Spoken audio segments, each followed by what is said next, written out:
Bapak siapa? Saya diberi nama Badrun oleh dua orang tua saya. Jabatannya di sini sebagai apa? Di sini saya sebagai pemandu pengunjung museum. Sebelum menjadi museum ini, bangunan ini apa ya sebelumnya? Oh, sebelum digunakan untuk museum, Iya. sejarahnya panjang, Mbak. Iya, nggak apa-apa. Karena gedung bangunan ini awalnya dirancang dibangun pada tahun 1906. Untuk apa? Yaitu untuk pengadilan tinggi. Pengadilan. Ya, bagi golongan rakyat Eropa yang ada di Semarang. Namun demikian, dalam perjalanannya gedung ini setelah digunakan untuk kantor pengadilan tinggi, namun juga pernah ditempati oleh Jepang karena Jepang sempat juga menjajah negara kesatuan Republik Indonesia yang kita cintai dan menguasainya, sehingga Belanda menyerah kepada Jepang, sehingga gedung ini diambil alih oleh Jepang dan digunakan untuk Kenpotai. Kenpotai itu kantor polisi militer Jepang. Kemudian oleh karena para pejuang yang tumbuh yang semangat di mana-mana, khususnya di Jawa Tengah, sekitar Semarang, sehingga mereka bisa merebut gedung ini, kemudian digunakan untuk kantor pemuda juang. Mulai tahun 1949, gedung ini dialihfungsikan, digunakan untuk kantor Kodam 7 di Ponorogo, hingga sebutan Kodam 7 di Ponorogo menjadi Kodam 4 di Ponorogo di tahun 1980. Ini di depan nampak, di sana masih Kodam 7, di sana Kodam 4 ya. Kemudian gedung bangunan ini dialihfungsikan menjadi museum, yaitu pada tanggal 1 Maret tahun 1985. Oleh karena semakin berangsur-angsurnya kepindahan kantor Kodam bagi personel Kodam Ponorogo ke Jalan Perintis Kemerdekaan Watugong sana, kemudian gedung ini menjadi museum, namun museum ini belum siap untuk dikunjungi karena memang belum dipersiapkan kubur rampenya ya, sedang personel Kodam berangsur-angsur kepindahannya. Demikian museum ini kurang lebih 2 tahunan dalam keadaan kosong. Namun demikian diresmikan dan dibuka untuk umum yaitu pada tanggal 1 April 1987 oleh Bapak Majen TNI Setiana selaku Panglima Kodam. Diberi nama Museum Perjuangan Mandala Bakti Kodam 4 di Ponorogo.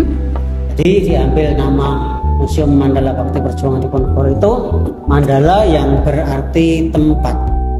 Bakti itu sebagainya tempat mengabdikan diri, sebagainya bakti kita kepada kedua orang tua. Koleksi-koleksi yang ada di museum, kalau sebelum tahun 2018 itu dulu museum kan lantai atas bawah ya. Kemudian di tahun 2018 oleh karena kebijakan pimpinan, museum difokuskan di lantai atas, sehingga apa itu ada penataan ulang ya. Yang dulu belum ada lukisan 3 dimensi, kemudian diadakan lukisan 3 dimensi yang memuat tentang biografi Pangeran Diponegoro.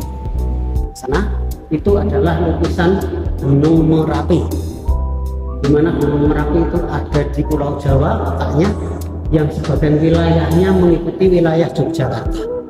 Wilayah Yogyakarta adalah tempat Pangeran Diponegoro dilahirkan.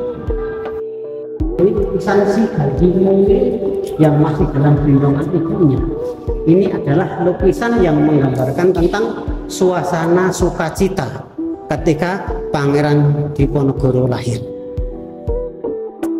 Untuk berikutnya lukisan yang menggambarkan ketika beliau dinobatkan sebagai sosok pangeran. Oleh karena Pangeran Diponegoro ini, lukisan ini menggambarkan sesosok manusia Pangeran Diponegoro. Beliau dekat dengan rakyat, dengan masyarakatnya ya. Lalu oleh karena kehebatan Pangeran Diponegoro ini sudah dicium oleh Belanda yang waktu itu kekuatan yang tidak berimbang Pangeran Diponegoro ketika mau ditangkap oleh Belanda.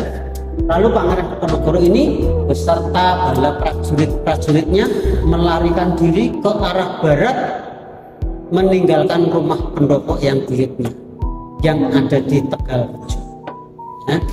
Nah, kemudian rumah pendopo yang buyutnya ini lalu dibumi hanguskan, dibakar. Ya, Pangeran Diponegoro lari ke arah barat, lalu di sana itu yang menggambarkan didapati sebuah tembok dan tembok itu dijebolnya, lalu masuklah di dalamnya. Ini tentang replika, gitu, atau gambaran saja tentang Gua Selarong. Gua Selarong dan sekitarnya itu digunakan sebagaimana tempat, di antaranya memberikan support, memberikan semangat juang dengan para prajuritnya yang dipersiapkan untuk menghadapi pasukan Belanda. Pangeran Diponegoro juga menggunakan sebagaimana tempat untuk memberikan pelatihan ilmu kanuragan, bela diri sekarang sebutannya. Ini semua mempersiapkan menghadapi Belanda. Dalam perjalanannya sebelum Pangeran Diponegoro wafat, yang ditulis oleh juru tulisnya, beliau sempat menulis sebuah babat, ya. Babat tersebut diberi nama Babat Diponegoro. Dimaksud dengan Babat Diponegoro itu adalah sebuah biografi yang ditulis sendiri oleh seorang bangsawan Jawa, pahlawan nasional, juga ulama. Jadi kita tahu bahwa Pangeran Diponegoro disebut sebagai seorang bangsawan. Nah, kemudian selain lukisan 3 dimensi tentang biografi Pangeran Diponegoro, di museum ini juga dikoleksikan seperti alutsista, persenjataan, ada juga foto-foto dokumen, ada juga semacam minirama atau diorama, ada juga koleksi-koleksi lainnya. Kita tahu bahwa Museum Mandala Bhakti ini ada 3 manfaat, yang diantaranya Museum Mandala Bhakti ini adalah tempat wisata.